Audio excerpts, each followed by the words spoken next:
Boa tarde, senhoras e senhores. A Associação de Dirigentes Cristãos de Empresa, a DCE Minas, em parceria com o Sistema da Federação das Indústrias do Estado de Minas Gerais, por intermédio do SESI-DR Minas Gerais, tem a honra de recebê-los para o almoço-palestra sobre o tema Cenário e Tendências da Economia Mundial, ênfase Brasil, que será proferida pelo gestor da BIP Investimentos e Participações, senhor Wilson Brumer. Gostaria de ler o currículo do Dr. Wilson. Wilson Nélio Brumer, graduado em Administração de Empresas em 1975 pela Faculdade de Ciências Econômicas, Administrativas e Contábeis de Belo Horizonte, FUMEC, com diversos cursos de aperfeiçoamento no Brasil e no exterior. Atualmente, possui as seguintes atividades. É presidente executivo da Vicenza Mineração, presidente do Conselho de Administração da Direcional Engenharia, membro dos conselhos de administração da Petra Energia e Metso Corporation da Finlândia, gestor da BIP Investimentos e Participações e cônsul honorário do Japão em Belo Horizonte. Muito bem-vindo, doutor Wilson. Bom, boa tarde a todos e a todas. Primeiro, eu gostaria de agradecer a oportunidade de falarmos um pouco sobre a economia brasileira, o que está acontecendo. Eu resolvi, de última hora, mudar o título da apresentação, porque acho que, em vez de falar muito da economia brasileira, eu tenho insistido muito num tema que falta ao Brasil hoje um projeto de país. O que nós temos, na verdade, é um projeto de poder, né? E nós precisamos, e acho que as lideranças aqui presentes certamente podem contribuir para isso. E, se me permite, eu queria, antes de mais nada, saudar o nosso vice-prefeito, saudar o Bernes, né? Eu fico muito medo de falar sobre economia quando o Paulo Paiva está perto de mim, porque, como chama, eu não sei se eu vou falar besteira, mas, enfim, que ele me perdoe, né? Eu queria, Padre Márcio, tudo bem? Eu queria, Padre Márcio, dizer para o senhor que quase que nós temos aqui um papa, não sei se o senhor ficou sabendo, né? Porque o Aguinaldo, ele, por pouco, não se transformou num papa. Depois ele conta a história para criar um pouco de curiosidade para todos vocês, né? Bom, mas a minha ideia Bom, e me falaram muito de BIP, então eu queria só, me permite, não é propaganda, mas não deixa de ser, né? A BIP é uma empresa que a gente criou há cerca de 2 anos, depois da minha saída da Uzi Minas, com um propósito, primeiro, e talvez seja uma mensagem já para vocês. Enquanto uns choram, outros tentam vender lenço, né?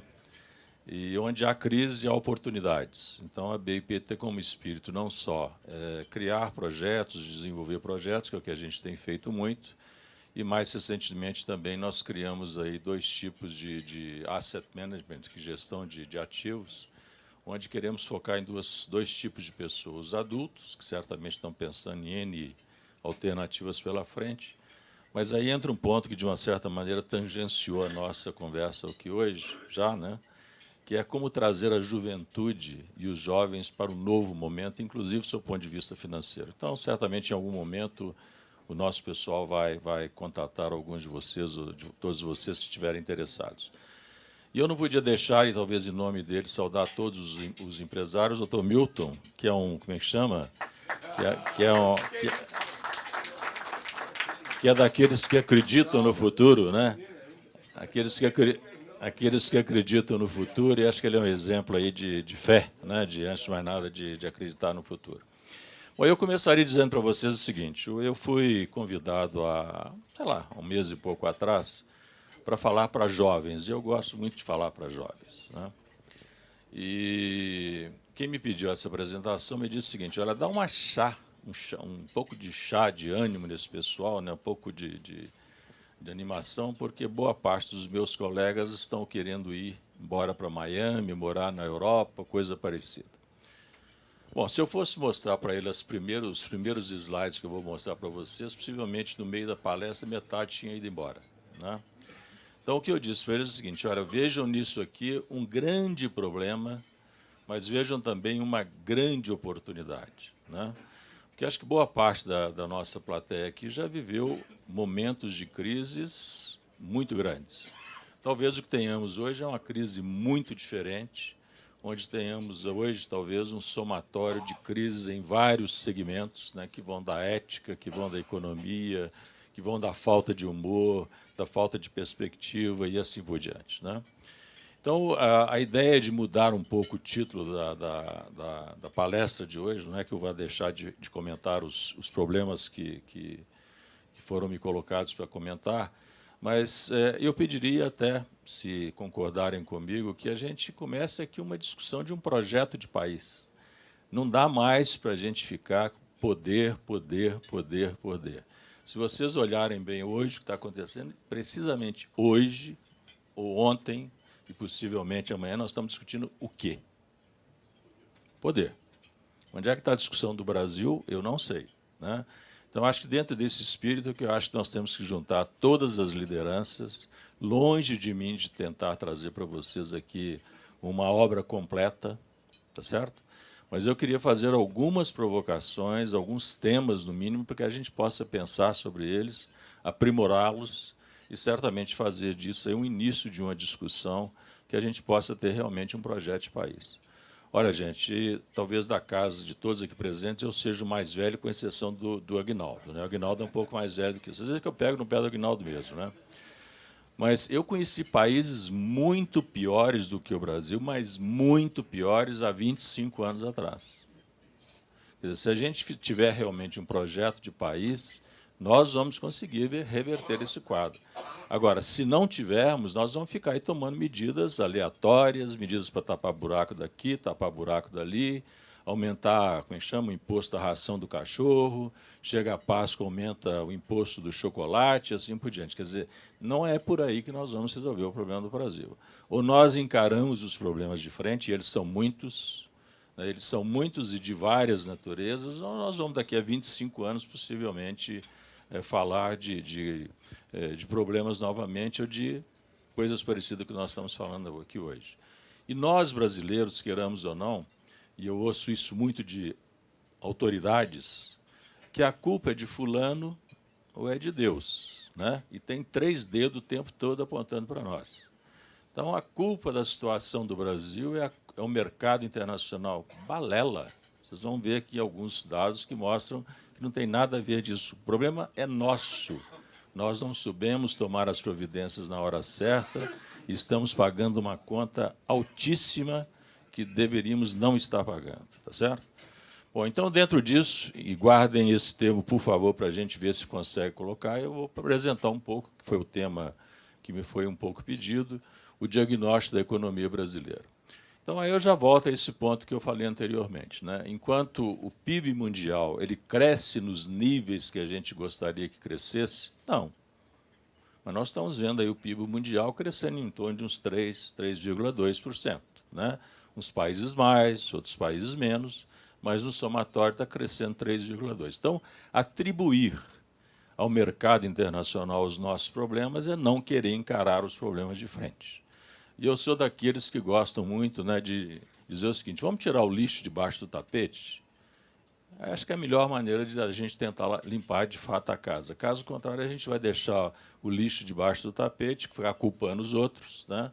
E certamente vamos gripar, vamos ter problemas respiratórios, etc. Na mesma linha, e aí eu peguei por acaso alguns países que estão aí na linha dos BRICS, né? A China continuará crescendo aos níveis que vinha crescendo? Certamente que não. Há uma perspectiva de crescer 6,3%, que ainda é um crescimento robusto. O que talvez afete muitos segmentos da economia é que não será aqueles 6, ou 7, ou 8, ou 10, ou 6, alguma coisa por cento, muito focado na importação. Quer dizer, vai ser um crescimento agora na China, muito focado mais no serviço. Então, o perfil de crescimento da China será diferente de anos anteriores, o que certamente trará problemas para países como o nosso, onde nós somos grandes exportadores de commodities, etc., né?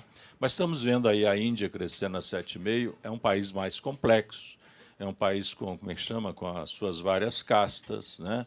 Uma economia ainda muito pobre, com falta de infraestrutura, enfim, tem N problemas, mas cresce 7,5%. A Rússia vive um problema parecido conosco, né? O México, mas é próximo dos Estados Unidos. Sim, mas está crescendo, né? E aí vemos a África do Sul cresce modestamente.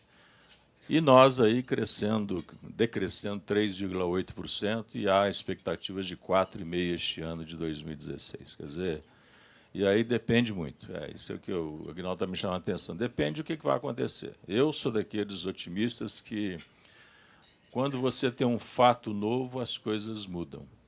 Talvez o que esteja faltando ao Brasil hoje é um fato novo. Se quisermos uma comparação muito perto de nós, o que aconteceu em termos macroeconômicos na Argentina? Muito pouco, né? Até porque não teve nem tempo de acontecer muita coisa. Mas mudou o humor, mudou o ambiente, né? Hoje, o que acontece no Brasil é que está todo mundo esperando ver o que vai acontecer. Outro dia me perguntaram se eu estou vendo luz no fim do túnel. Eu falei que não estou vendo o túnel. Essa que é a verdade, né? Porque realmente o que está acontecendo é que não há perspectiva, não há projeto de país, você não vê nada a não ser discutir crise e poder no Brasil hoje, né? Então, talvez, Aguinaldo, você tenha razão. Se tiver um fato novo, quem sabe criamos aí dentro deste fato novo um momento também mais adequado. E aí vamos comparar com os BRICS, né, que é sempre a história dos BRICS, etc. A gente vê que, em relação aos BRICS, Rússia, já comentamos sobre ela, mas o que nós estamos vendo é que, realmente, o Brasil é que está sendo um fator aí de, vamos chamar assim, diferente na curva. E o que preocupa, gente, nós estamos chegando a 2016 com um PIB de 1.672, quer dizer, 1.672 trilhão, que era o PIB de 2009. Se quisermos ir mais à frente, nós estamos falando do PIB projetado no cenário que aí está, para 2020, que não chega ao PIB de 2010. Ou seja, retrocedemos uma década a continuar do jeito que estamos, né? Que nós precisamos fazer alguma coisa, não tenho dúvida, né? E, novamente, eu insisto que isso aqui não é um papel apenas do lado político. Acho que a sociedade agora tem que acordar, né? Ou nós acordamos e começamos a cobrar, de fato, o que queremos do nosso país, ou cada um fica olhando para o seu umbigo e deixa a situação correr como está, né? Eu acho que está passando da hora de qualquer que seja aquele que vamos eleger para qualquer coisa, que nos apresente qual o projeto que ele tem para esse país. Outro dia, nessa palestra que eu me referi, um dos jovens me perguntou assim, mas como é que a gente começa esse negócio? Aí eu perguntei assim, deixa eu te responder com uma pergunta. E tinha, sei lá, umas 200 pessoas na plateia, eu perguntei assim, quem se lembra em quem votou para deputado federal? Meia dúzia levantou a mão. Quem se lembra em quem votou para vereador? Acho que outra meia dúzia levantou a mão. Aí eu disse assim, escuta, vocês como empresários, como filhos de empresários, você dá uma procuração em branco para alguém? Fazer o que quiser com a procuração que vocês deram? Quer dizer, guardadas as proporções, será que não é isso que a gente está fazendo no Brasil? A gente dá uma procuração para alguém, não quer saber muito o que a pessoa é, o que ela vai fazer, etc., mas votamos e damos no final do dia, é como se fosse uma procuração. Então, veja, isso é um grande desafio que nós temos. Quer dizer, retrocedemos, agora temos que fazer desse retrocesso uma forma da gente avançar, né? E o Brasil continua sendo um país de 200 milhões de habitantes, continua sendo um país que tem a sua infraestrutura má, ou razoável, ou boa em algumas coisas, tá certo? O que nós temos que fazer é aproveitar isso que nós temos de bom, consertar o que nós temos de ruim e aprimorar aquilo que eventualmente esteja um pouco melhor, né? Então, é um país de oportunidades. Agora, se nós não tivermos, de novo, eu volto a insistir, um planejamento, e eu tenho muita birra, desculpa o termo, birra mesmo, quando diz assim, mas você fica comparando com Coreia. Coreia é desse tamanhozinho. Então, compara com a China, que é muito maior e cresceu muito mais do que nós, né? Eu que vim da área siderúrgica, quem não sei se tem alguém aqui da área siderúrgica, né?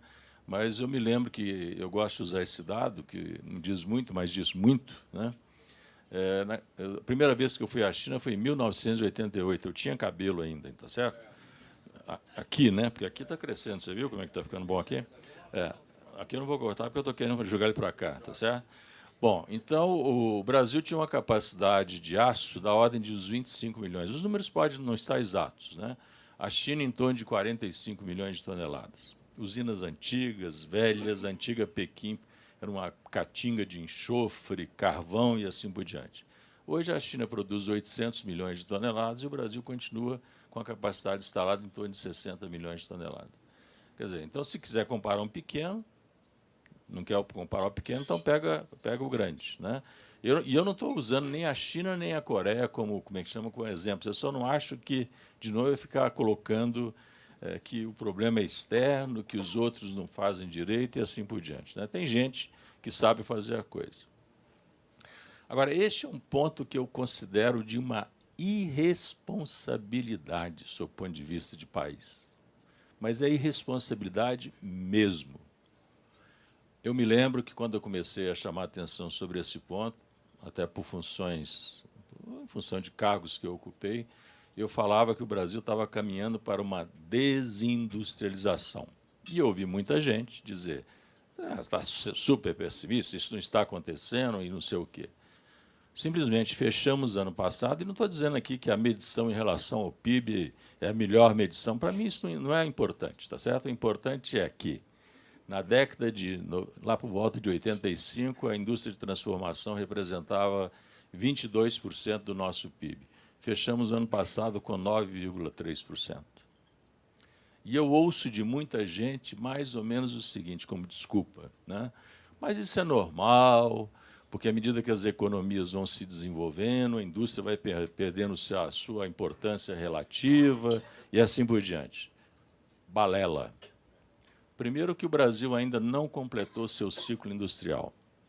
Segundo, por que não conviver vários segmentos de uma economia?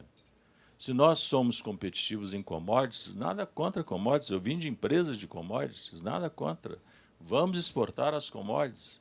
Agora, isso não é impeditivo da gente explorar outras atividades que, no fundo, complementariam o desenvolvimento do nosso país. Podemos desenvolver a indústria de turismo, por que não desenvolver de serviços, por que não desenvolver de tecnologia, de inovação e assim por diante? Não são coisas conflitantes, né? E, para mim, o melhor exemplo chama-se Alemanha, se a gente quiser pegar um como referência, né? Lá convivem muito bem setor financeiro, setor industrial, setor de turismo e assim por diante, né? Por ano, só para ter uma ideia,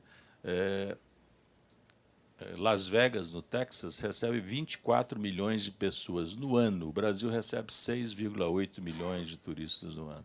Quer dizer, são coisas que estão todas aí para a gente explorar, né? Então, achar que isso aqui é, como é que chama, choro de industrial, que não sei o quê, de novo, é um erro de estratégia. Aqui que estão os empregos de melhor qualidade, aqui que estão as pessoas mais treinadas, né? Nós temos países aqui vizinhos ao nosso, por exemplo, a Argentina, que deixou a sua indústria ir para o brejo. O que aconteceu? Para recuperar isso aqui agora, é um Deus nos acuda. Quem não se lembra dos Estados Unidos, vamos mandar as nossas indústrias para o México, para a Ásia, etc. Veio a primeira crise, volta todo mundo, etc., e assim por diante, né? Então, quer dizer, esse é um erro de estratégia. E, de novo, é porque nós não temos nenhum projeto de país.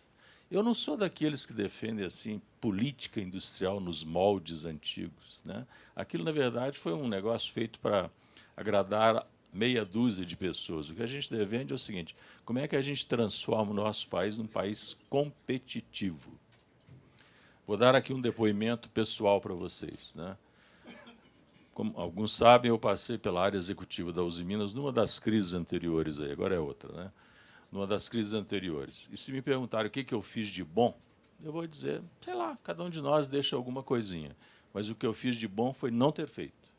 Tinha uma usina nova para ser implantada onde é o aeroporto hoje de Patinga, e se tivesse feito, tinha destruído literalmente a empresa, né? Naquela época, a conta que se fazia era o seguinte: para você implantar 1 tonelada de aço, no Brasil você tinha que investir $1.800.000. Na Índia, $1 milhão. E na China, $550.000. Não preciso dizer mais nada. Tá certo? Quer dizer, então, nós estamos, passo a passo, tornando o país menos competitivo. E aí entra na competitividade mundial. Olha onde é que a gente está no ranking de competitividade mundial. 75º lugar, atrás de países que vocês vão dizer assim, não é possível. E pior que é. Né? Hein? Este ano vai ficar pior, né? Pois é. Paulo já está antecipando aqui, quebrando, como é que chama? Dando um furo de reportagem, dizendo que este ano vai ser pior ainda, tá certo? Então, vocês veem, e nós caímos, né, Paulo? 18 pontos, né, no ano passado, de um ano para o outro, né? Então, você vê o seguinte, quer dizer, nós estamos atrás de, com todo respeito, né, gente? Eu não estou aqui entrando em países, né? Com todo respeito, Azerbaijão, né?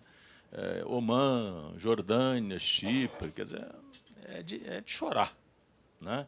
Então, se nós não trabalharmos a competitividade sistêmica no Brasil, nós realmente temos aí uma situação bastante complexa. E veja que nós estamos aí só caindo, né? Bom, as causas dessa infraestrutura, dessa falta de competitividade, alguém tem dúvida delas? Então, aí, ó, saúde e educação primeiro. Eu peguei 3 países para comparar: Brasil, China e Chile.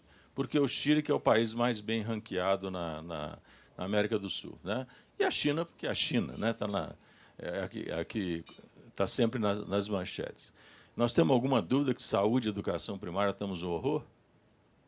Acho que não, né? Eu tenho muito orgulho de dizer que estudei em escola pública. Acho que boa parte de nós aqui estudou em escola pública, não é isso? A nossa professora era referência no nosso bairro, na nossa cidade. O que aconteceu hoje? Não é isso? Bom, o ambiente macroeconômico, não precisa dizer mais, né? Olha o momento que a gente está vivendo em termos macroeconômicos, não é isso? Infraestrutura, um horror, gente. Eu vou mostrar alguns dados aqui da nossa infraestrutura, é de chorar, né? Inovação muito abaixo de outros países. Sofisticação dos negócios. Olha, eu acho que até para sobreviver a gente acaba consegue sofisticar um pouquinho, né? O mercado financeiro nosso consegue sofisticar, né? O tamanho do mercado nosso certamente é muito maior do que o Chile, menor do que a China e assim por diante. Então, não falta ao Brasil diagnóstico. O que falta ao Brasil é ação. Ou nós partimos para a ação, ou vamos ficar falando de diagnóstico daqui a muitos anos, tá certo? Bom, quais são os desafios? Alguém tem dúvida que nós temos uma burocracia enorme, uma interferência do governo, insegurança jurídica, infraestrutura com elevados custos de logística, ambiente macroeconômico, né? A má aplicação da poupança doméstica, ela é enorme? Não é enorme, mas, antes de mais nada, ela é mal aplicada, né? Eficiência dos mercados, não preciso dizer para vocês, elevados encargos sociais, o dinheiro que vai para o bolso do empregado, ele é até comparável com outras economias. Mas, quando a gente soma o custo total, ele é muito maior do que muitas economias, né? Investimentos sociais, má gestão de investimentos em educação, alguém tem dúvida disso? Eu não sei se o problema é dinheiro, eu acho que, antes de mais nada, é falta de gestão, certo? E inovação, infelizmente, a gente também está ficando para trás, né? Porque as empresas vai cortando, corta onde? Em inovação, em pesquisa e assim por diante. Bom, em relação ao PIB, o que está acontecendo? Os investimentos, se a gente fizer uma pesquisa aqui, talvez 95% do pessoal vai dizer assim: eu estou esperando alguém falar de investimentos, que eu estou quieto. Não é isso? Isso é uma cadeia. Pergunta para um, estou esperando o outro, e ninguém está investindo, exatamente porque nós criamos uma baixíssima autoestima no Brasil. E talvez, Aguinaldo, uma mudança, eu não sei se ela vai resolver o problema da autoestima, mas pelo menos nos cria aí algum cenário, tá certo? Porque, do jeito que está, eu não estou conseguindo ver como é que sai dessa sinuca de bico que nós nos metemos, tá certo? Nós estamos aí, eu não estou aqui não estou aqui, como é que chama, sendo político, nem quero aqui, se alguém pensa diferente, fique à vontade para criticar. Mas nós estamos há 1 ano e 3 meses que não tem governo. Não tem governo. E olha que tem alguns meses que antecederam a isso, que foi eleição, que também a gente não tinha governo, né? Então, vocês veem o seguinte: enquanto que o Brasil, na média, aí vocês vão ver, do ano passado foi pior ainda dos 10 últimos anos, investiu 20% do PIB, o mundo investiu 24,5%. Né? América Latina, 21,5%, quer dizer, estamos abaixo da América Latina, e países emergentes, 30%. Aí, com destaque, de novo, para a China e agora a Índia. Né? Olha, e por que... Já fomos bons nisso. Fomos bons nisso. Mas por que a gente não investe? Aí eu vou começar a entrar em alguns pontos que eu acho que a gente precisa refletir, né? O que está acontecendo? Olha aí. Isso foi o perfil dos nossos investimentos nos últimos anos. Quer dizer, primeiro é uma sanfona, cresce, desce, quer dizer, não tem, de novo, né, um plano, né? E aí nós temos que ver algumas realidades que eu vou mostrar em seguida, e todos os economistas, me corrija, Paulo, se eu estiver errado, acreditam que se a gente tivesse uma meta de investimento e, de fato, realizássemos investimentos da ordem de 24% a 25%, nós teríamos um crescimento razoavelmente sustentável entre 4% e 5% de crescimento do PIB. Então, é só para mostrar o seguinte, que está faltando investimento no Brasil, né? E não falta oportunidade de investimento. Agora, temos que enfrentar os problemas que aí estão. Bom, quando a gente fala de infraestrutura de transporte, qual que é o principal modal de transporte no Brasil? Rodoviário, né? E o que acontece hoje? Nós estamos investindo em infraestrutura de transporte 0,6% do nosso PIB. Por isso é que a estrada é cheia de buraco. E aí eu gosto sempre de contar aquela história do Agostinho, lembra dela? O Paulo e eu estávamos no governo nessa época, né? Então tínhamos resolvido recuperar as estradas estaduais. E o cidadão ele não sabe o que é estrada estadual, estrada federal, estrada municipal. É onde ele está passando, é a estrada, concorda? E o buraco que está naquela estrada afeta a economia daquele local, né? E aí o Agostinho, que na época era o secretário de Transportes, a gente começou então a fazer alguns investimentos para recuperar as estradas estaduais. Ele resolveu fazer uma placa para colocar nas estradas federais, dizendo assim, não xinguem a mãe errada, tá certo? Porque o pessoal não sabe se é federal ou se é estadual. No final, o culpado é o prefeito, é o governador, é onde a estrada está, não é isso? Agora, prestem atenção que Índia, China, eu tenho chamado muita atenção, principalmente para aqueles que gostam de olhar mercados internacionais, chamar atenção para o Vietnã. Atentem para o Vietnã e daqui a alguns anos estaremos falando sobre eles, né? Agora, quando a gente olha as estradas no Brasil, 13% é pavimentada, é de chorar, não é? E olha que as pavimentadas não devem estar essas coisas, né? Bom, outro ponto, gente, que nós temos que refletir muito é o nível de desemprego, né? Aqui eu comparei janeiro com janeiro, mas vocês já viram que na média do ano passado fechamos acima de 8,5% de desemprego. E o que preocupa é o seguinte, o que preocupa é que boa parte dos desempregos até agora, eles aconteceram mais no segmento industrial. E agora está chegando no serviço, né? Janeiro e fevereiro, né? Então, eram 3 cabeleireiras, agora são 2, né? Era não sei quantos, enfim, na loja, agora viraram menos não sei quanto e assim por diante, né? Espero que estejam errados, mas as projeções do Itaú mostram um nível de desemprego este ano de 13%.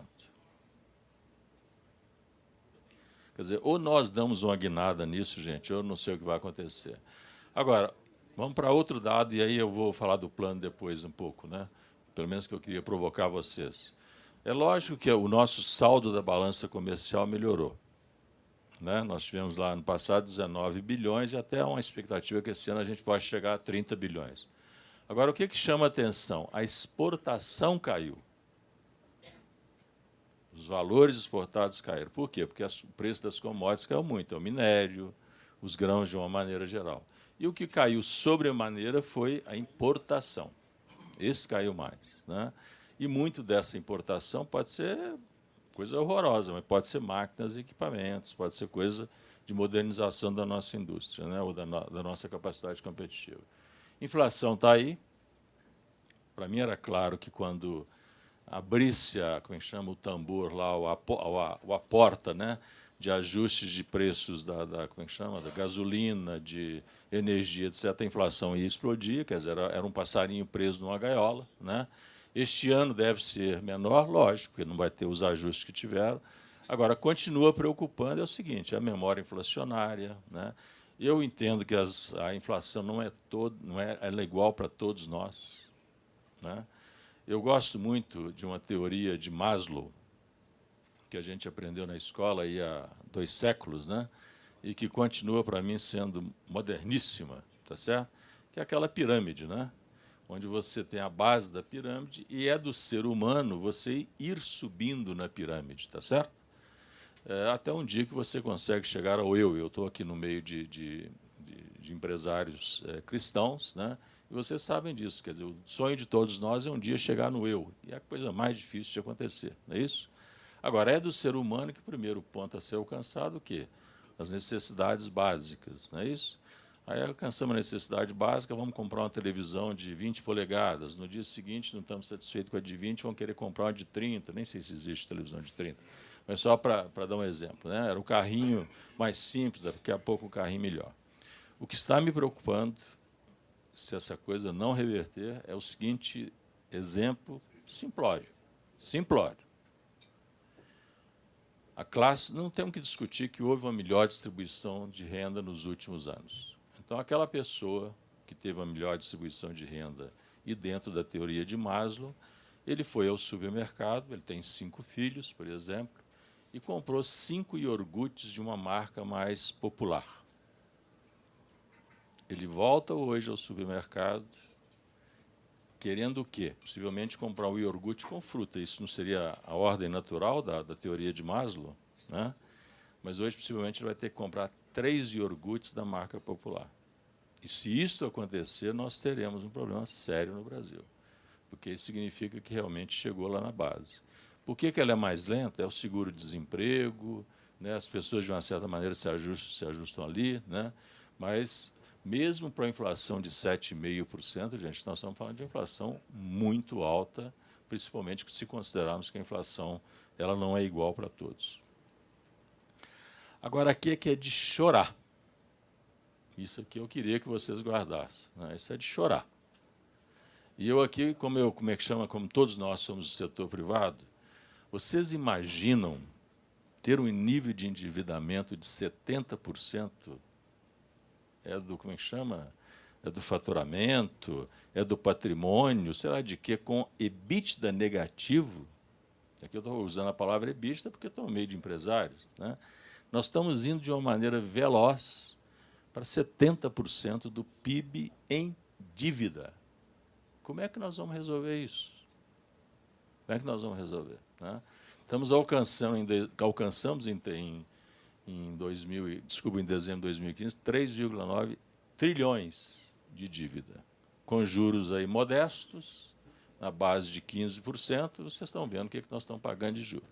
E aí entra um ponto que eu queria colocar aqui para vocês refletirem, porque daqui eu paro para aí começarmos a discutir o que eu imagino que seja um plano de país, de novo, sem nenhuma pretensão de apresentar aqui a solução para a roda, a solução para o problema, mas pelo menos abrir aqui uma discussão que, quem sabe, com aprimoramento, com outras coisas, a gente vai. Bom, nós fechamos ano passado com um déficit fiscal, e sempre se discute déficit fiscal, de 1,8%, 1,9% do PIB, não foi isso? Bom, e aí, para resolver o problema fiscal deste ano, estamos falando de CPMF, de aumentar como é que chama, o imposto da ração do cachorro, do chocolate de novo e assim por diante, né? Mas não falamos em déficit nominal, porque o déficit fiscal não considera os juros. E nós pagamos, ano passado, simplesmente 500 bilhões de juros. Qual que é a média, na opinião de vocês, que a gente tem de tributos hoje no Brasil? Vamos lá, chuta um número, 38%? 45%. Então, vamos usar 40%, né, para ficar mais ou menos no meio, porque cada um tem um número, né? 40%. Vê se a minha conta está certa, Paulo. 40%. Aí nós temos um déficit fiscal de 2%. Chegou nos seus 42%. Aí vamos para 10% de déficit nominal. 52% da nossa riqueza está ficando na mão do governo. Está correto isso? E aí, então, entra uma discussão, gente.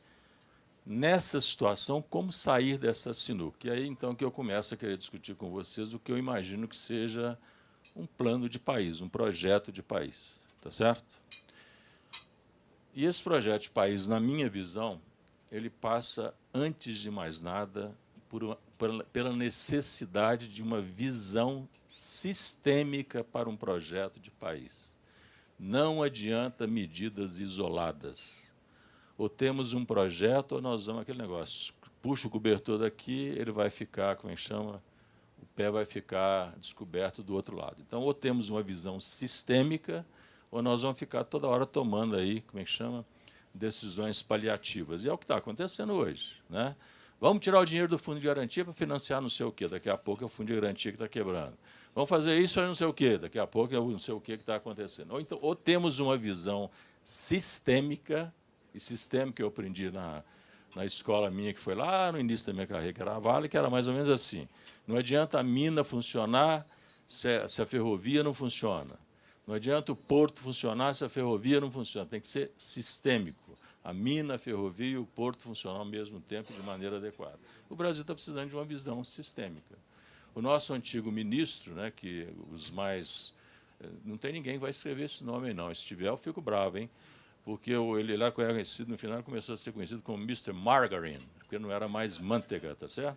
Então ele, de vez em quando, tomava umas medidas assim, quer dizer, agora vamos resolver o problema, tira isso do imposto, põe isso no imposto. Quer dizer, não é isso. Ou um projeto de país não pode ser isso.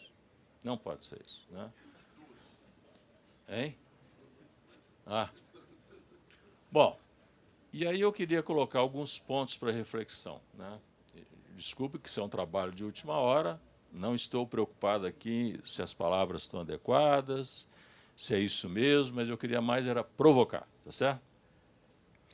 Bom, que nós temos que eliminar aquele déficit fiscal, acho que ninguém tem dúvida, ninguém pode todo ano estar gerando caixa negativa. Nas nossas empresas a gente não admite isso, concorda? Então, que temos que eliminar o déficit fiscal, temos que eliminar. Né? E eu entendo que a eliminação do déficit fiscal ela tem que, sim, passar por aumento de receitas, mas não por aumento de impostos. Né?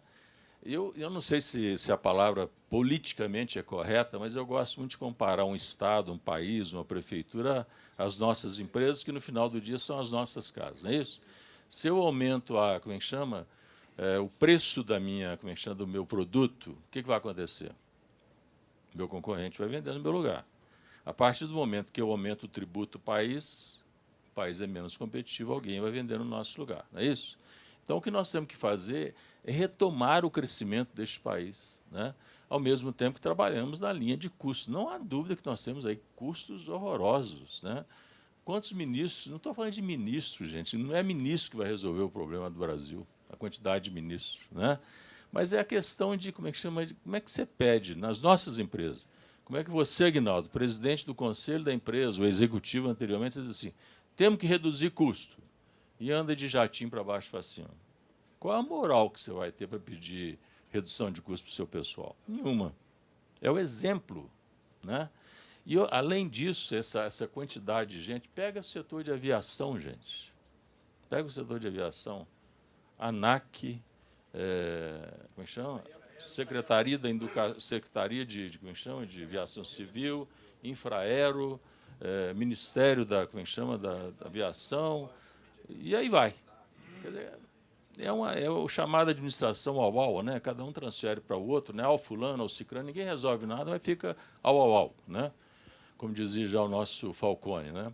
Então, reduzir os custos públicos e, a meu ver, nós temos que dar uma derrubada nessa dívida. Não é com 70% que nós vamos longe. Agora, isso vai acontecer no curto prazo? Não. E aí, vocês me desculpem, mas para isso será necessário gerar riqueza, né, no país, reduzir drasticamente este custo Brasil. Não dá mais para a gente continuar com esse custo Brasil. As nossas empresas não suportam o custo Brasil. As nossas empresas estão cada vez mais perdendo dinheiro. Vocês comentaram no início da apresentação. Né? Olha os balanços que estão acontecendo, olha os balanços que estão sendo publicados. Né? O Brasil tem vergonha de falar que a minha empresa é lucrativa, temos que mudar esse conceito. Empresa não lucrativa não é sustentável. Empresa tem que dar lucro, porque é através do lucro que a gente vai investir, vai modernizar, vai pagar melhores salários e assim por diante. Né? Agora, não acredito que isso vai ser possível sem mudança de filosofia. Né? O que é mudança de filosofia para mim? Por que o Estado tem que ser dono de aeroporto? Aeroporto, para mim, é um shopping com a pista no meio. Né? Eu não privatizo as estradas porque não sei o quê. Não é muito mais justo que o usuário da estrada pague pelo seu uso do que a sociedade como um todo? Né? Eu ia mais além, quer dizer, na época que eu passei, eu questionei muito, na época, o governador, por que o Estado tem que, como é que chama, ser gerente de hotel? Aí ele perguntava, mas que gerência de hotel é essa? Eu falava, presídio. Presídio é um hotel com 100% de ocupação, em alguns casos, muito mais do que 100%. Eu não estou falando de abrir mão da política de segurança pública. Isso é papel de Estado. Agora, Estado mexer com comida, roupa lavada, quentinha, isso acaba sendo um antro de corrupção, tá certo? Quer dizer, ou nós mudamos a filosofia, ou não tem jeito. E vocês, vamos ser francos, aí entra a palavra que você usou hoje, pragmatismo. Nessa situação macroeconômica que nós temos, o Estado brasileiro terá condições de investir em alguma coisa? Então, nós temos que ter pragmatismo. E isso só vai acontecer, antes de tudo, se nós tivermos liderança e credibilidade. Né? Se não tivermos liderança e credibilidade, de novo, eu volto ao exemplo da Argentina. Não mudou nada em termos macroeconômicos. Surgiu uma nova liderança, que entrou com um discurso novo, aparentemente demonstrou uma certa credibilidade, o ambiente mudou.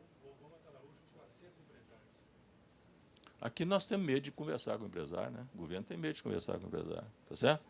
Então, quer dizer, eu vejo que esse é um caminho. Agora, o que eu chamo de pragmatismo? O que eu chamo de pragmatismo? Tudo que puder ser feito pelo setor privado tem que ser feito pelo setor privado. Cabe ao Estado ser promotor, facilitador, articulador. Tá certo? Eu não estou falando de abrir mão de políticas. Né? É política de segurança, é política de educação, é política do controle aéreo, etc. Agora, se o Estado... Como é que chama? O Estado fazedor, acho que boa parte do que nós estamos vivenciando hoje nos jornais todo dia é o Estado fazedor. Temos dúvida disso? Não? Né? Você pega uma estrada que teve uma concessão sobre ela, o asfalto é dessa altura, o outro é desse tamanhozinho assim, porque no dia seguinte, se possível, tem que estar arrebentado para fazer de novo. Não é isso? Vai ser possível fazer pelo setor privado? Não, acho que tem coisas que tem que ter uma parceria entre o setor público e o setor privado. As PPPs não avançam no Brasil. Não avançam. Há uma reação. Quer dizer, ou, de novo, mudamos a filosofia e somos pragmáticos, ou nós vamos continuar nessa situação. Agora, tem muita coisa que cabe, sim, ao Estado fazer. Políticas, alguns investimentos em áreas menos, como é que chama, menos favorecidas, né? Educação, e aí nós vamos chegar em alguns pontos. Né? Agora, por que é necessário aumentar a competitividade, gente? Vocês que são empresários sabem disso. Antes, a gente fazia o seguinte, o meu custo é X, eu quero uma margem de Y, e esse vai ser o meu preço. O mercado aceita isso hoje? Não. Né? O mercado diz para você hoje o seguinte, olha, o meu preço é tanto, se o seu custo é X, a sua margem vai ser desse tamanhozinho. Né? Ou nós aumentamos a nossa competitividade, e a frase não é minha, não sei nem mais de quem que é essa frase, não existe empresa competitiva sem um país competitivo. Ou seja, ou nós transformamos o Brasil num país competitivo, as nossas empresas vão ficar aí patinando. Né? Bom, eu não vou entrar em detalhes, que já me deram um cartão amarelo ali. Essa apresentação vai ficar à disposição de vocês, tá certo? Mas eu peguei alguns exemplos, né, no pragmatismo e, ao mesmo tempo, como é que chama? Na vontade de fazer dentro de um projeto de país. Temos alguma dúvida que a gente tem que fazer uma reforma tributária neste país? Eu não acredito que meia dúzia de pessoas inteligentes em torno de uma mesa não encontrem uma forma de fazer uma reforma tributária neste país. Não acredito. Agora, o que é mais danoso ao Brasil? É a taxa tributária, o encargo tributário, a carga tributária ou a complexidade tributária? Eu já nem sei. Você assina um balanço, meu amigo, não quer dizer que você está certo, não. No dia seguinte, você vai receber lá uma notificação de um fiscal, vai gastar não sei quantos milhões para pagar advogado, que me perdoe os advogados, não é isso? Né? Para se defender, apesar de você ter pago auditoria e assim por diante. Quer dizer, a complexidade tributária no Brasil hoje, eu tenho dúvida do que é pior. Tá certo? E a gente parte do pressuposto que todo mundo é bandido. Olha, eu tenho uma experiência em época que a gente passou pelo governo. Onde você reduzia a carga tributária ou simplificava, o tributo aumentava. Porque não é, as pessoas querem dormir tranquilas, tá certo? Agora, com essa complexidade é difícil, né? Bom, agora, nenhum governador vai aprovar reforma tributária se a gente não encontrar um mecanismo que, de novo, meia dúzia de pessoas inteligentes dentro de uma mesa não encontre. Ele vai dizer, eu não vou aprovar essa reforma tributária porque eu vou perder receita. Gente, encontra um fundo, encontra uma forma de você garantir ao Estado, aos municípios, durante um certo período, essa reforma tributária, porque se a gente não investir nisso, e eu usei a palavra investir, o Brasil precisa investir na sua competitividade, e imposto é um deles, né? Infraestrutura e logística. Se a gente, de novo, vocês viram os números lá atrás, isso é parte de um projeto de país, na minha opinião, é. Administração direta, né? Aumentar a ineficiência. Eu não gosto de, como é que chama, carimbar todo funcionário que trabalha para o Estado brasileiro como se fosse ineficiente. Não é isso, não. Tem muita gente boa. Agora, o que você tem que fazer é treinar essas pessoas, não é apadrinhar, entrar por mérito, né? E não entrar porque eu sou sobrinho, ou porque eu sou parentado de não sei quem, ou porque eu sou do partido A, do partido B, do partido C. Tá certo? Temos que realmente colocar meritocracia nisso, né? Eu gostava de usar muito um termo, na época que eu passei pelo governo, que as pessoas, acho que a gente devia até mudar o nome. Em vez de chamar funcionário público, a gente devia chamar funcionário do público, que é para o público que nós estamos ali, né? Gestão de empresa estatal. Eu vou ser anjo durante alguns segundos. Eu sou anjo. Tá certo? Eu sou anjo, né? E aí vou dizer assim, ninguém sabia da corrupção. Eu sou anjo. Tá certo?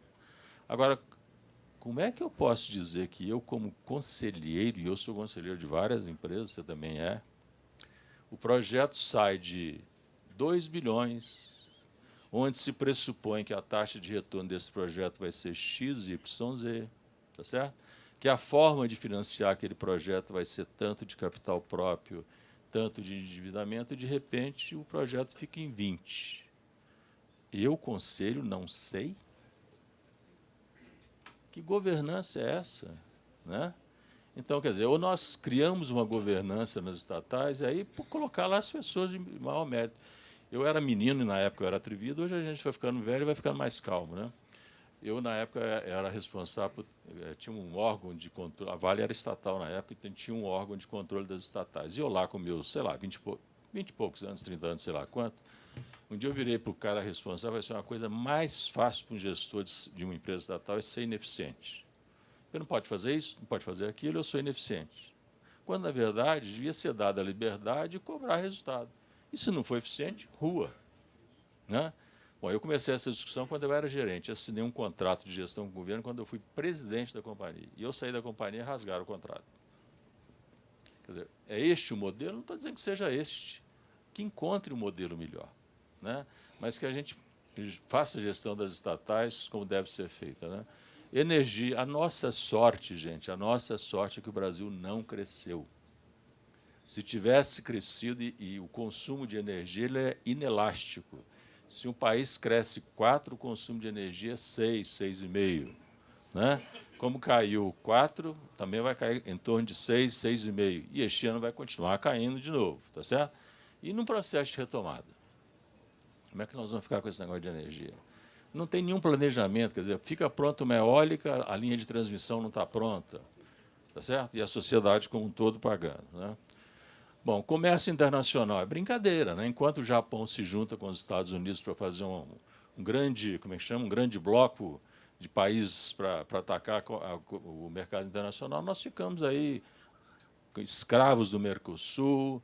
É o presidente novo que chega, que de repente eu já li hoje nos jornais, que já está agora, porque o superávit aumentou, já está querendo barrar de novo. Quer dizer, ou nós nos juntamos aos melhores, ou vamos ficar nessa coisa de Mercosul, Venezuela, Bolívia e assim por diante. Né?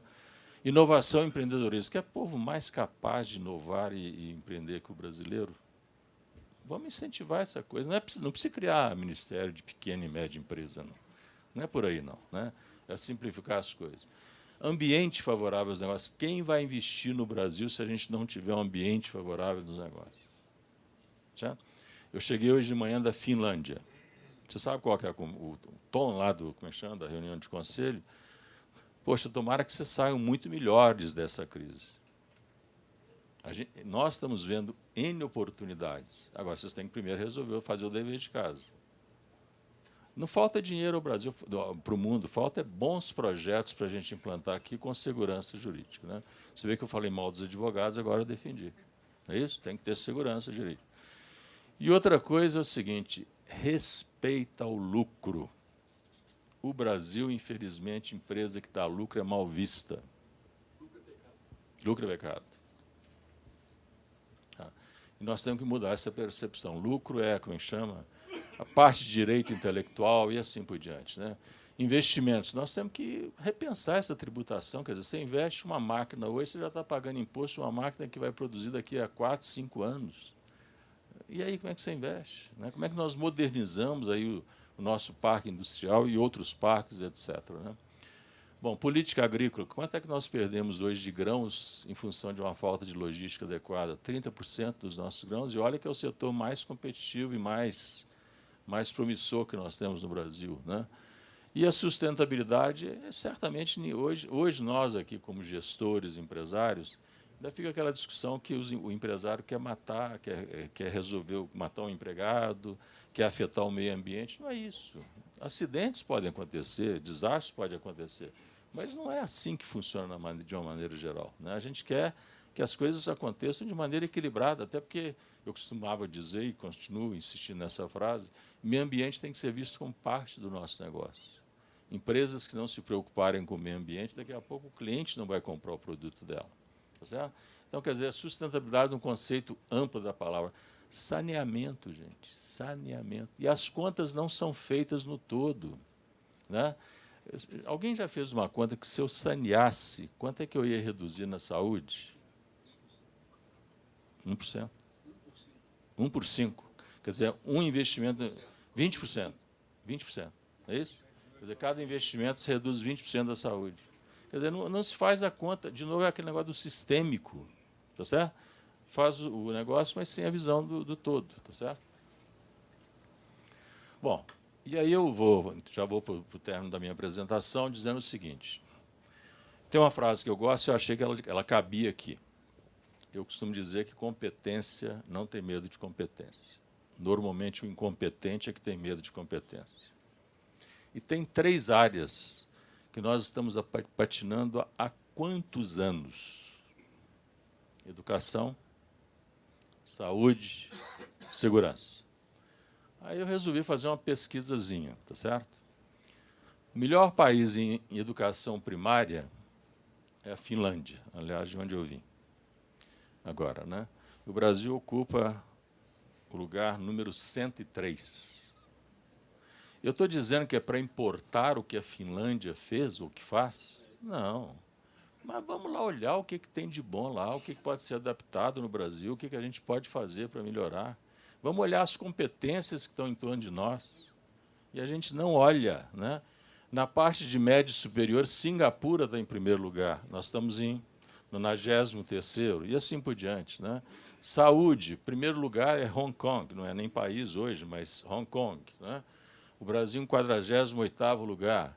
Segurança pública, Nova Zelândia, Brasil 85º lugar e assim por diante. Aí eu vou pegar alguns exemplos simples. O que eles andaram fazendo lá? Finlândia. O pai tem muito orgulho de dizer para o filho assim, seja professor. Aqui, qual pai que quer dizer para o filho, seja professor? Eu tenho outro exemplo no Japão, né, que vocês viram que eu sou contra, esses olhos puxados que eu tenho aqui de Belo Horizonte. Né? Você sabe que a única classe que não se curva perante o imperador é o professor no Japão. Né? De novo, aquele negócio, a gente, na nossa juventude, na nossa infância, a professora era a nossa referência, não era isso? Então, a grande diferença está na formação e na importância dada à profissão. Né? Aqui a gente dá importância a outras profissões, até de, como é que chama esse negócio que faz propaganda de político? Como é que chama? Não, marqueteiro, mais importante que o professor, né? Lá na Finlândia, não estou dizendo que tem que ser aqui, eu estou dando alguns exemplos, né? A influência do governo na pauta de ensino é mínima, quer dizer, a escola que tem a, como é que chama, faz autonomia, né? E o pai vai colocar se a escola for boa, né? Além das matérias básicas, os alunos têm aula de arte. A gente se lembra que teve aula, escola de arte, a gente fazia trabalho manual, não fazia? Não é isso? Não é isso? Música, culinária, tecnologia, interação humana, literatura, tudo isso foi acabando, foi acabando. Quer dizer, não tem muito segredo, né, gente? Né? E as escolas se comprometem a fornecer a melhor estrutura. Hong Kong. Com gasto per capita, eu não acho que o problema... Eu costumo dizer que eu acho que o problema não é dinheiro, eu acho que o problema é má gestão, antes de mais nada, né? O gasto de saúde em Hong Kong como é que chama? Pouco maior de 1,4, né? Aqui no Brasil, em relação ao PIB, o gasto de saúde com gasto de saúde per capita pouco maior que o Brasil, 1,4 contra 1,1, tá certo? Em gasto de saúde com proporção de PIB quase 3 vezes menor. Quer dizer, enquanto o Brasil gasta quase 10% do seu PIB em saúde, então será que o problema é dinheiro ou é gestão? Lá se gasta 3,10. Aí vai dizer assim, mas é pequeno. Vamos ser humildes, gente. Vamos ver o que os caras fazem de bom. Não é para importar modelos, tá certo? O país tem 1,5 médico por 1.000 habitantes, superando o Brasil, que é de 1,3. E o relatório de desenvolvimento mostra Hong Kong como 10º país e o Brasil está em uma posição de 75º. Né? Segurança. Né? Segundo dados do Banco Mundial, as razões são instabilidade política e econômica e baixíssima criminalidade. Né? Uma coisa vai puxando a outra, não é isso? A Nova Zelândia gasta 1% do PIB em segurança pública. Os Estados Unidos gasta, sei lá, 1,20%. O Brasil, 1,26%. Agora, de novo, a falta da conta sistêmica. Se nós tivéssemos menos crimes, quanto é que a gente gastaria menos em segurança? Né? Quanto é que a gente gasta em presídio com esse... Na verdade, o que nós temos hoje não é presídio, isso é um depósito de não sei o quê, não é isso? Quanto é que nós gastamos? E a saúde, quanto é que gasta lá dentro? Quer dizer, falta de novo a visão sistêmica, tá certo? Bom, as despesas militares lá representam 1,7% e nos Estados Unidos 3,2%. E vocês sabiam que lá, para ser policial, tem que fazer, como é que chama? Curso. E a polícia educada tem bons salários e 0 de corrupção. Não se admite. Bom, gente, aí eu queria, e eu vou copiar aqui uma discussão que eu tive com a minha colega Júnia ali, né? Que eu queria que meus netos, que eu não tenho nenhum até hoje, porque meu filho é um irresponsável, tá certo? Até hoje, né? Mas eu queria que eles e os meus netos pudessem, daqui a 20 anos, tá certo? Ter a seguinte visão do Brasil. O Brasil está entre as 10 primeiras economias do mundo e, ao mesmo tempo, entre as 10 nações mais reconhecidas por seu desenvolvimento amparado em educação, saúde e segurança pública. Isso será obtido tendo como base a ética, o respeito aos direitos humanos e a liberdade de expressão. Né? Essa é a visão que eu gostaria que meus netos e filhos tivessem. E, por fim, é só o governo? Não. Nós também temos um papel. Não vamos pensar que é só o governo. Né? O governo tem lá suas macro e meso medidas a tomar, mas nós também, do setor privado, temos que fazer o nosso trabalho. Temos de melhorar a nossa gestão, né, de melhorar a nossa competitividade, inovação, sustentabilidade, assim por diante. Isso leva tempo, né, gente? Não vamos pensar que nós vamos resolver isso de hoje para amanhã. Por isso que eu coloquei lá 20 anos, mas eu acho que é possível em 20 anos. Como eu disse, em 25 anos eu conheci países piores do que o nosso.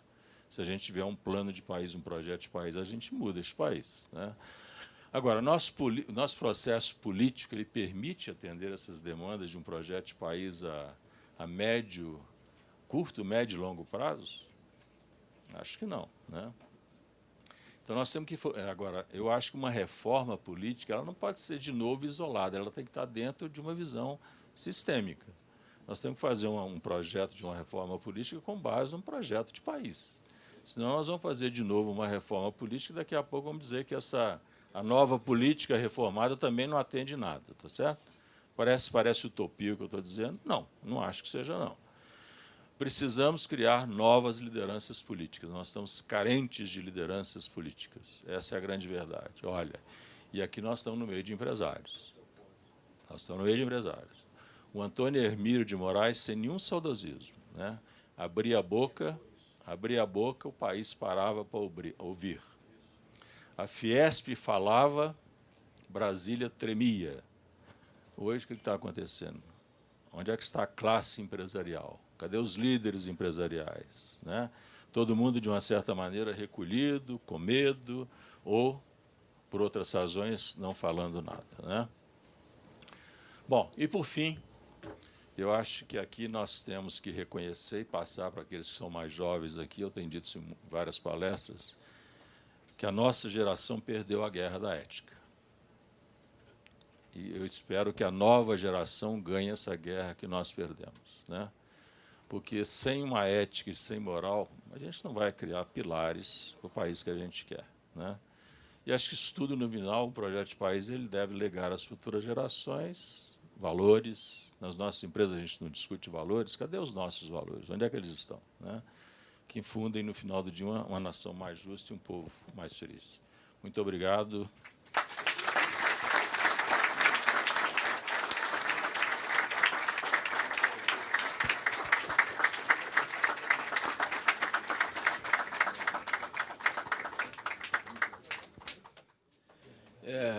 Tudo que o Wilson falou é de um fundamento extraordinário.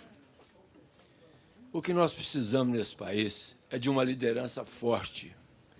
E, no meu ponto de vista, eu achava que a DCE, junto com outras entidades de Belo Horizonte, Fundação Dom Cabral, Associação Comercial, Federação das Indústrias, não sei se isso já foi pensado, acredito que sim, às vezes eu sou pouco informado, mas tem as coisas na minha cabeça e não posso deixar de expor. Deveriam, no meu ponto de vista, eleger uma liderança forte em Minas Gerais, que reunisse o lado político com o lado empresarial. Que aí o conselho muito evidente do Wilson, de transformar esse país, de procurar fazer desse país um projeto de país, nós começaríamos com um projeto mineiro para transformar o estado de coisa que nós temos aí. Esse é um ponto de vista que eu tenho, pessoal, e vocês me desculpam se eu fui muito incisivo nessa minha forma. É parte do meu temperamento e eu não posso deixar de falar as coisas que eu sinto. Muito obrigado.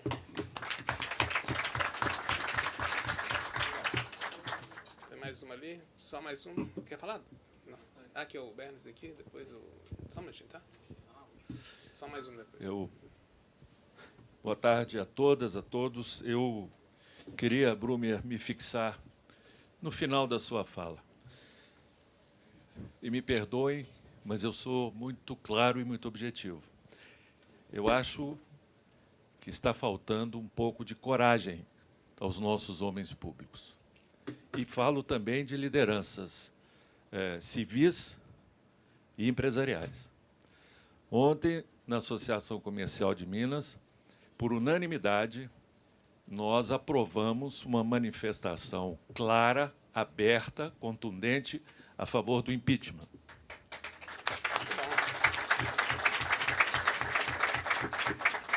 O momento exige coragem. Não podemos nos esconder atrás de interesses menores. O momento, o Brasil está parado há pelo menos 1 ano e meio, ou mais, se considerarmos o período das eleições. Não andamos 1 milímetro e retrocedemos muitos anos. Coragem. O momento exige coragem e uma posição muito firme em favor do impeachment da presidente Dilma para mudarmos, porque essa mudança que o Brumer colocou aqui só ocorrerá, e eu venho colocando isso há pelo menos 6 meses, com a saída da presidente. Ela não reúne mais nenhuma condição de se manter à frente do poder. Enquanto vemos, por exemplo, o presidente do Senado numa posição tíbia, porque tem 9 processos e acha que por aí ele vai se safar, Me desculpem a franqueza. Coragem é a palavra. Obrigado. Nós só temos mais uma pergunta. Alô? Doutor Wilson, boa tarde. Meu nome é Júlio, eu sou professor de cursos de pós-graduação, trabalho com disciplinas voltadas para ética e gestão de pessoas. Bom, em primeiro lugar, eu queria parabenizá-lo aí e também agradecer, porque eu me sinto aí com a minha autoestima bastante elevada com os elogios aí à profissão de professor, né? Parabéns aí pela colocação. Bom, eu queria fazer uma pequena provocação, pegando uma frase que me tocou bastante aí, que o senhor citou, dizendo, né, bom, vamos tirar o lixo debaixo do tapete. Recentemente, como é comum, e o senhor chegou a comentar, tivemos aqui um problema que abalou o Brasil de norte a sul e também o mundo, com o problema que tivemos aí com o desastre ecológico aí da Samarco. Confesso que me senti muito abalado, decepcionado, frustrado, porque tive a oportunidade aqui de presenciar uma palestra do nosso ex-presidente, né, da Samarco, o Ricardo Vescovi, e fez uma apresentação belíssima, que por um longo tempo até foi citada a empresa e ele como referência aqui no nosso círculo. Infelizmente, tivemos o desastre, né, logo em seguida. Bom, o que eu pergunto, né, e eu gostaria de ouvir a opinião do senhor. A DCE, né, tem como missão a disseminação e aplicação de conceitos e práticas empresariais e sociais que tornem o ambiente empresarial e do trabalho mais ético, justo e humano. Um belíssimo tripé. E aí me surge a pergunta, com tudo isso que nós estamos vendo aí, né, de empresariado, de Odebrecht, de Samarco e de um monte de outras empreiteiras, eu me pergunto, como o senhor vê a realidade atual do empresariado brasileiro? Será que existem realmente no nosso meio empresários que estão realmente imbuídos desse espírito? Como é que o senhor vê essa questão? Olha, eu não sou tão pessimista em relação ao perfil do empresariado brasileiro, tá certo? Eu não posso aqui dizer para você que 100% deles são éticos, são da forma que a gente gostaria de ver.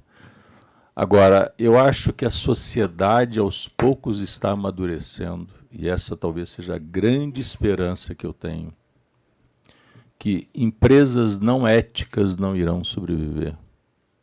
Você mencionou uma aí. Eu acho que vai haver uma grande reforma nesse setor de construção pesada no Brasil. Eu não tenho muita dúvida disso, não. Tá certo? Vai haver uma grande reforma, né?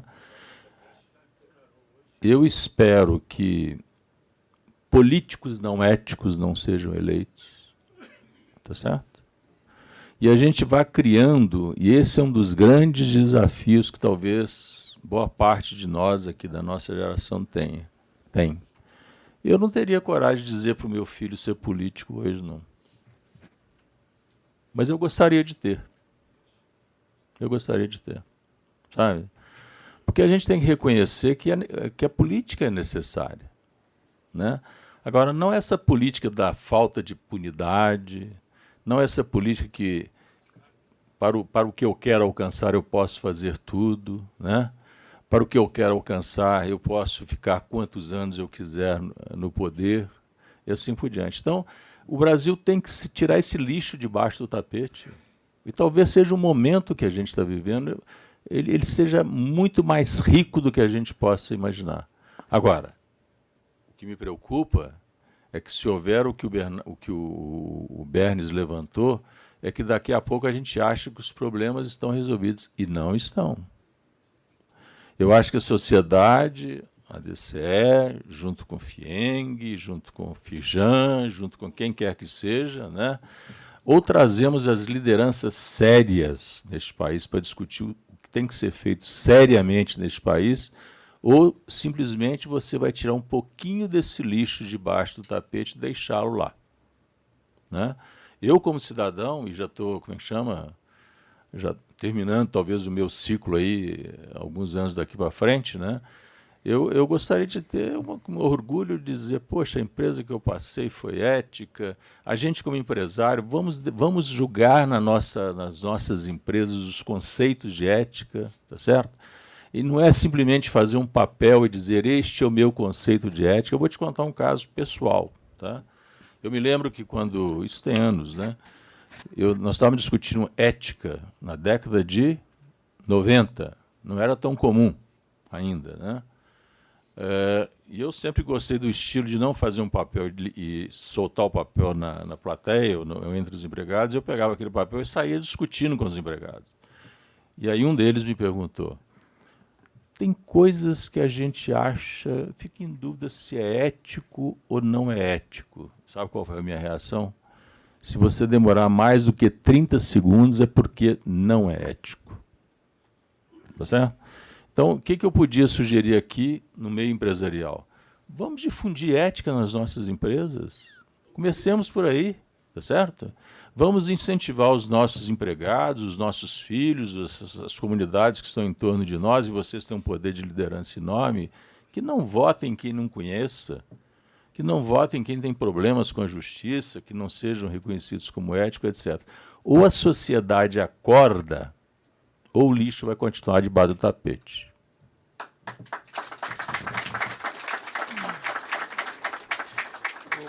O nosso associado, eu queria até aproveitar o momento para dizer o seguinte, nós não vamos desistir, a DCE, de continuar levando essa missão que não é local, né? Lembrando aqui que a DCE ela surgiu através da Uneapac em 1931, nós estamos falando de mais de 80 anos. Então, nós não vamos desistir de continuar incentivando os empresários nessa questão da responsabilidade social empresarial, que inclui, dentre vários valores, a questão da ética. Temos inúmeros casos de empresas que sucumbiram em função do problema da ética, né? Temos a Ericsson, temos a Arthur Anderson, temos aqui em Minas, numa agência de publicidade, temos aqui em Minas um banco que acabou. E atrás disso foram vários empregos, né? Pois é, então acho que está mais do que provado que não vale a pena. Gente, mais um comentário que eu queria passar aqui para o Lincoln, porque a gente já está com o tempo estourado. Denise, aqui, por favor. O Lincoln é presidente da Associação Mineira aqui, médica em Belo Horizonte. Gente, bom dia a todos. Lincoln Ferreira. Eu represento aqui a Associação Médica de Minas Gerais e também a Associação Médica Brasileira. Ética, para nós, é fundamento. Você inicia sua vida como médico sendo apresentado o Código de Ética Médica. Da mesma forma que o professor colocou, e o senhor também colocou, a gente gostaria imensamente que todos os colegas se primassem pela ética. É a nossa luta do dia a dia. Então, para nós é fundamental, porque realmente, para nós, é um tiro na testa. O médico não ético, muito rapidamente, ele é expurgado do mercado, e nós entendemos dessa forma. Eu gostaria de dizer que a questão política ela é fundamental. Nós, enquanto Associação Médica Brasileira, nós não nos posicionamos político-partidariamente, mas a Associação Médica Brasileira interpôs a liminar que impediu a posse do presidente Lula, foi aceita pelo juiz Cata Preta, e logo em seguida foi cassada, mas vieram uma série de outras liminares, e ela está apensa a decisão do Gilmar Mendes, ou seja, é o nosso posicionamento em função do quê? Da crise na saúde vivida, é um dos pilares ali mostrado, e eu encerro as minhas palavras para dizer o seguinte, aqui no nosso meio hoje, tem um representante da classe política com P maiúsculo, fincada na ética, que é o nosso vice-prefeito Délio Malheiros. Então, nesse aspecto, eu encerraria as minhas palavras para dizer que temos, sim, muita esperança no que a política com P maiúsculo pode fazer. Obrigado. Só mais uma ali, para a gente encerrar mesmo, viu, gente? Só peço seja breve, tá, por favor? Obrigado.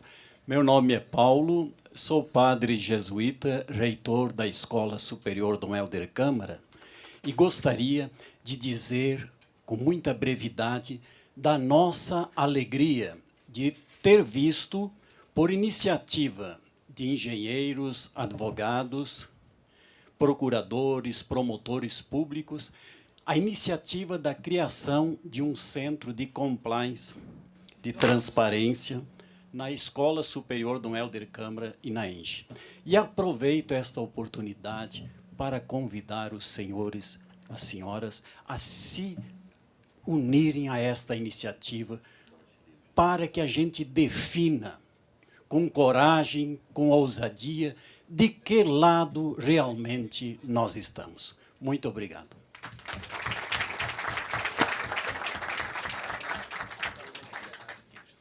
Eu só queria chamar aqui o Oswaldo Barbosa Júnior, que é do Instituto Esther Assunção. Ele vai falar em 2 minutos o que é esse projeto que nós da DCE apoiamos. Vale a pena a gente conhecer um pouquinho. Boa tarde a todos, obrigado ao Sérgio Frade. Com tantos desafios, nós temos também os desafios sociais. Na semana passada, o Instituto Esther Assunção, que é uma organização social que trabalha com a inclusão de pessoas com deficiência nas empresas, inaugurou, em parceria com o Instituto Mário Pena, Fundação Educacional Mário Pena, a Fundação Libanesa e a FUNJOB, que é a Fundação São João Bosco para a Inclusão, um espaço para a gente trabalhar com a formação de aprendizes com deficiência. Com todos esses desafios colocados, as empresas têm a lei de cotas para o seu cumprimento.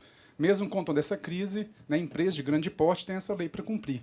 Não que isso seja o nosso incentivo, a questão do cumprimento da lei, mas que a aprendizagem é uma alternativa hoje mais viável econômica e ela possibilita um contexto melhor de aprendizagem e colocação dessas pessoas. Nós somos associados, o Esther Assunção da DCE, ela vem apoiando essa causa, então convido a todos a conhecer o nosso espaço, é aqui na rua Tomé de Souza 67, mais informações pelo nosso site do ester.org.br e eu fico à disposição aqui. A gente quer levar soluções para as empresas, de fato, conseguirem avançar, não só no cumprimento da lei de cotas, mas na criação de um ambiente inclusivo que favoreça essa diversidade.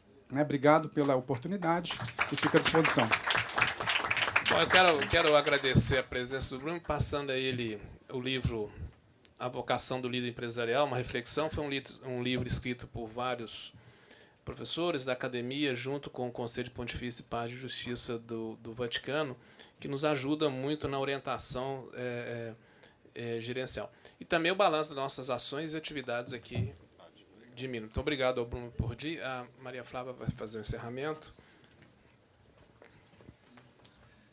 Bom, só um parênteses, eu tenho muita fé nos nossos juristas, futuros juristas. Eu sou professora de ética profissional, leciono na Dom Helder Câmara, e não só durante 5 anos do curso, mas nós temos 2 matérias dedicadas à ética, são 2 períodos inteiros, então 1 ano isso é muito importante realmente para a gente. A Associação de Dirigentes Cristãos de Empresa, a DCE, em parceria com o Sistema FIENG, por intermédio do SESI, DR Minas Gerais, agradecem a presença de todos. Muito obrigada e uma boa tarde.